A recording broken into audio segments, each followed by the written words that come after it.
I never imagined that the quietest street in my neighborhood would one day be lit up by flashing red and blue lights, that the woman who strutted around like she owned the pavement would end the afternoon in handcuffs, or that all of it would start with something as forgettable as ordering an Uber.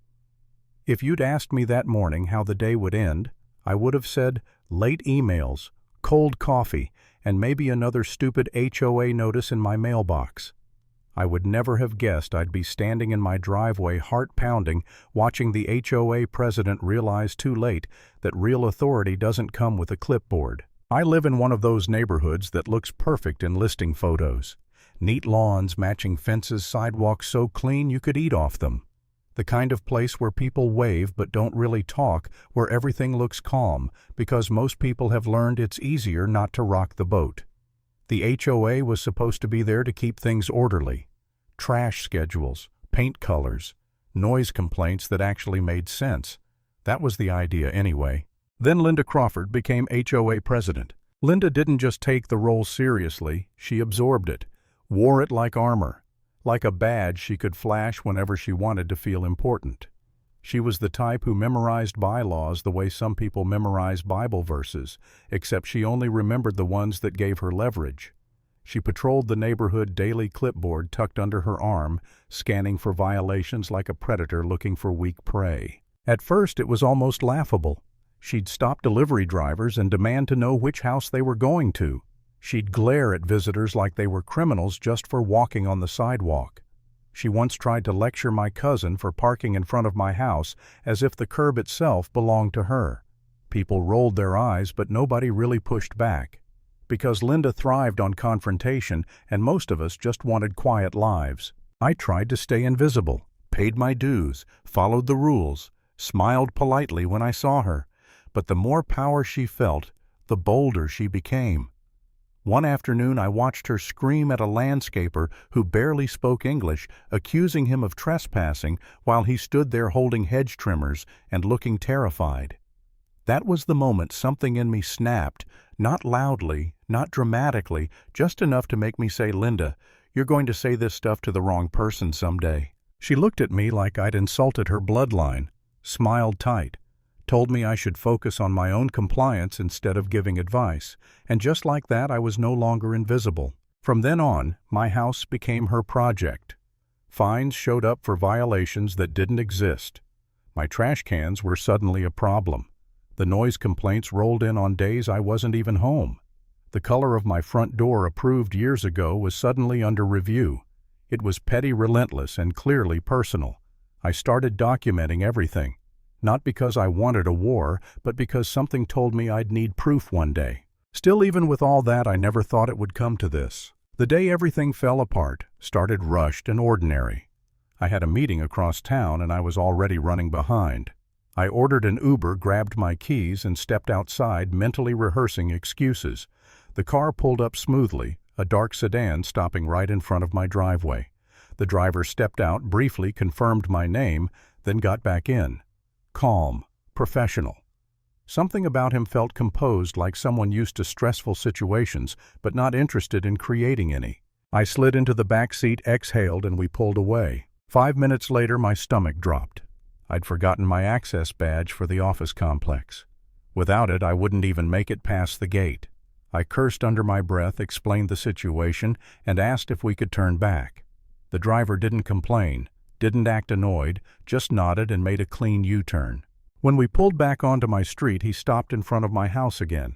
I told him I'd be quick and ran inside. I'd barely reached the stairs when I heard shouting. Sharp, aggressive, too familiar. My chest tightened. I looked out the window and saw Linda standing next to the driver's door, arms flailing like she was directing traffic. I didn't even grab my badge. I turned around and ran back outside. By the time I got there, she was already in full performance mode, accusing the driver of loitering, of operating illegally, of casing the neighborhood. He stayed in the car window, cracked voice steady, telling her he was waiting for his passenger. I stepped between them and explained clearly that he was my Uber and that I'd asked him to wait. She spun on me like I'd betrayed her personally, claimed he'd disrespected her, said he refused to answer her questions, demanded to know why I was defending someone suspicious. The driver calmly introduced himself as Daniel Spencer and asked her to step away from the vehicle. That was gasoline on a fire. Her voice got louder. Neighbors started opening doors. Phones came out. Linda loved an audience. She announced she was calling the police and did it right there, pacing in tight circles while feeding the dispatcher lie after lie. Trespassing, refusing to identify himself, threatening behavior. I kept trying to interrupt telling the truth, but she talked over me like I wasn't even there. Standing there watching her rewrite reality in front of witnesses, something inside me sank. That familiar helplessness. That question I'd been avoiding for months crept in. Maybe I was wrong. Maybe pushing back was pointless. Maybe this neighborhood really did belong to her now. For a moment I considered just stepping aside and letting it happen. Let the cops sort it out. Let her win another small battle. Then she stepped closer to the car. She started jabbing her finger at the open window, screaming inches from Daniel's face. Someone in the crowd laughed nervously, and that sound flipped a switch in her. She lunged forward and tried to slap him through the window.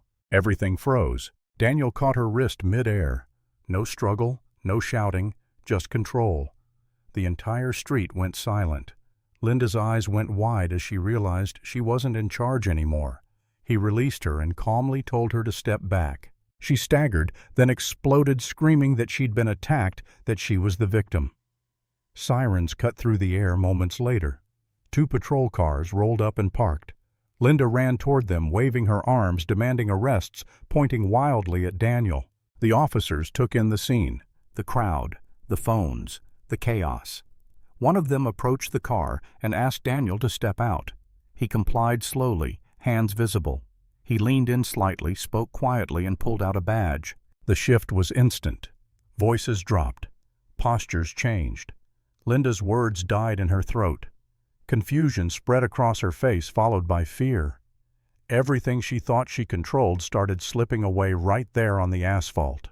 They separated everyone, reviewed the videos neighbors handed over without hesitation, played back the 911 call. Linda tried one last speech about HOA authority, but it sounded small against recordings and timestamps. She was placed in handcuffs and escorted into the back of a patrol car on the same street she once ruled. After it was over, Daniel got back into the driver's seat and asked if I still wanted to continue the trip. I did. He drove me to my meeting like nothing extraordinary had happened. Weeks later, the consequences came down. Charges. Court. Linda lost her position. The HOA went quiet. No more shouting. No more fear. Just rules where they belonged. Some people mistake noise for power. And sometimes the truth shows up quietly to remind them how wrong they are.